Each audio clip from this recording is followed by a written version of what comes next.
Dr. Shabir, welcome to Let the Quran Speak. Pleasure to be on. We're continuing our discussion. Last time we looked at the theory of abrogation as usual, but we looked at what academics have said about abrogation. And now we want to look at what Muslims have said, how Muslims have understood the theory of abrogation and what sort of criticisms they've brought up. So, Dr. Shabir, maybe you can begin the discussion. Yes. And of course, segmenting our topic this way, by doing it so, I don't mean to give the impression that Muslims are not academics, because there's obviously some overlap. Some Muslims are in academia.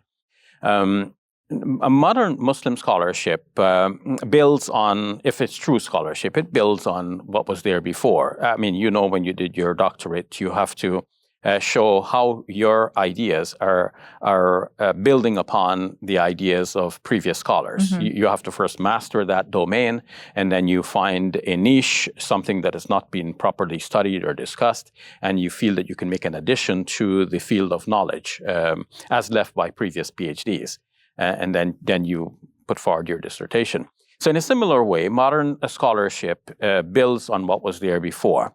Now, it is noticed in classical Muslim literature that a large number of verses were claimed by some classical scholars to have been abrogated. They will show instances of one verse abrogating another verse or another number of verses. And the number of instances went into the hundreds. Just one verse alone, what is referred to them, what they refer to as the sword verse, they refer to Surah 9, verse number 5, and they conjoin with that Surah 9, verse number 29.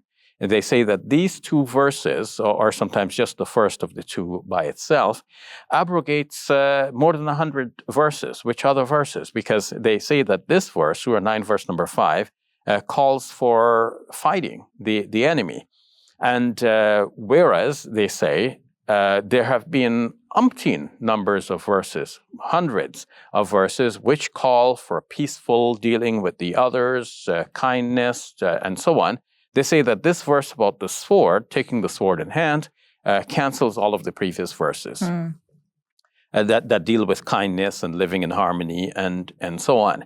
But gradually, over time, Muslim scholarship tried to narrow down that alarming number of verses that are said to be abrogated, not necessarily with regards to this sword verse in particular, but more generally.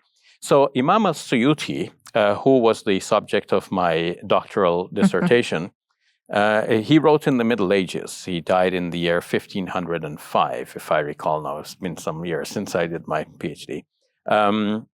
And 911 of the Hijrah, so that means about 900 years after the Prophet Muhammad, peace be upon him, passed away. So he wrote a very influential book called Al-Itqan fi Ulum al-Quran, the perfection of the sciences of the Quran. And among the many topics he deals with is this one. He analyzes many of the claimed instances where it is said that one verse abrogates another one, and he narrowed them down to only accept 20 instances where this actually happens. But the matter did not end there with the 20, because later on there is a great scholar from the Indo-Pak subcontinent known as Shah Waliullah of Delhi. And he has received international fame now, and widely accepted as a genuine classical Muslim, a genuine scholar of Islam who is on the traditional lines. But though being on the traditional lines, he did not rest easy with the 20 instances that were put forward by his predecessor, Imam Al-Suyuti.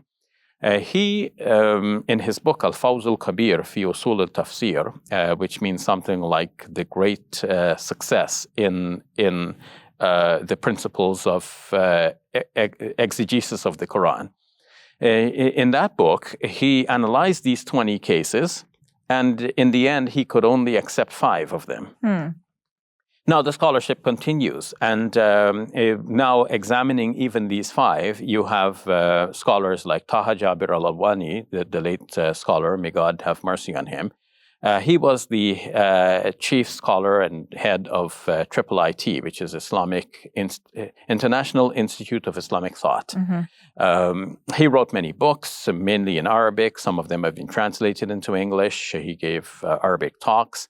And in a lecture of his, I happened to listen to in the Arabic and trying to discern as much of it as I can, given my broken Arabic and my struggle to understand the language.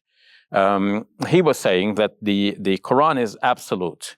And, this for Muslims is absolute authority. Whereas if somebody says that certain verses have been abrogated, they're relying on something which is not absolute authority. So it would mean that we're using something which is not of absolute authority to cancel that which is of absolute authority. To him, conceptually, doesn't make any sense. But more so to he my rejects point, all of Suyuti's 5. Well, yes. More to the point is that even the 5 which were finally accepted by Shah Waliullah of Delhi are not accepted on this closer type of examination and scrutiny. What is found in some of these cases is that it's not so much a theory of abrogation that is here in place, but it's more like one verse giving a more specific ruling in response to another verse which gives a more general ruling. So the general ruling is stated, the more specific ruling is stated, so we know both. But both are applicable. And in one case where in the 8th chapter of the Quran, God says specifically, I'm now lessening your burden. So it would seem like this is a case here. God is saying himself that I'm giving you a lesser requirement.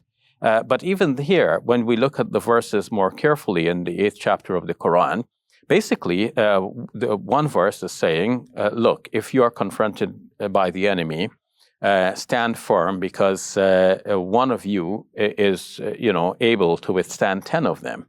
And then the next verse is saying, in essence, now God is making things easy for you, knowing your weakness. And he is saying now that if you stand against the enemy, one of you will be good to withstand against 2.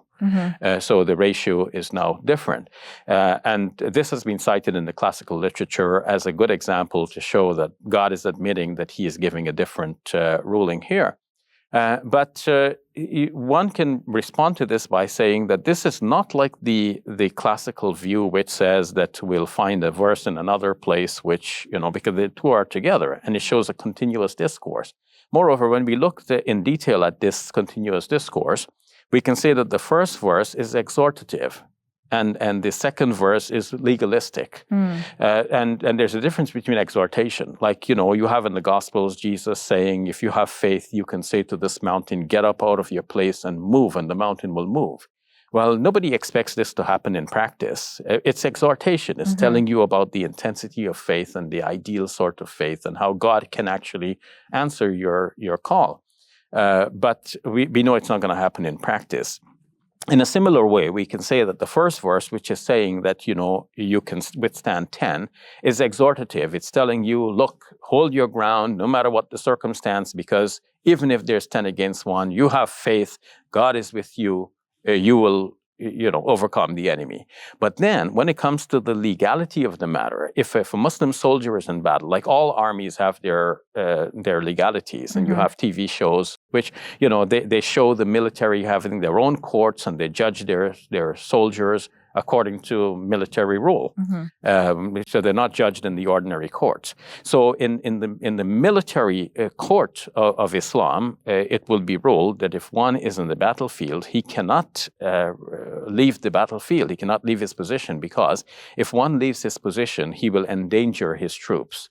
So he has to stay in his position. Up to what extent are you to stay? Because there comes to a point where it looks suicidal to stay. So when does it seem suicidal? That's the ratio of 2 to 1. If you're facing an army that's twice your size, you are still to hold your ground until your commander says, no, you can leave. But if you leave without such permission from your commander, then you have abandoned. And so this is the legalistic matter.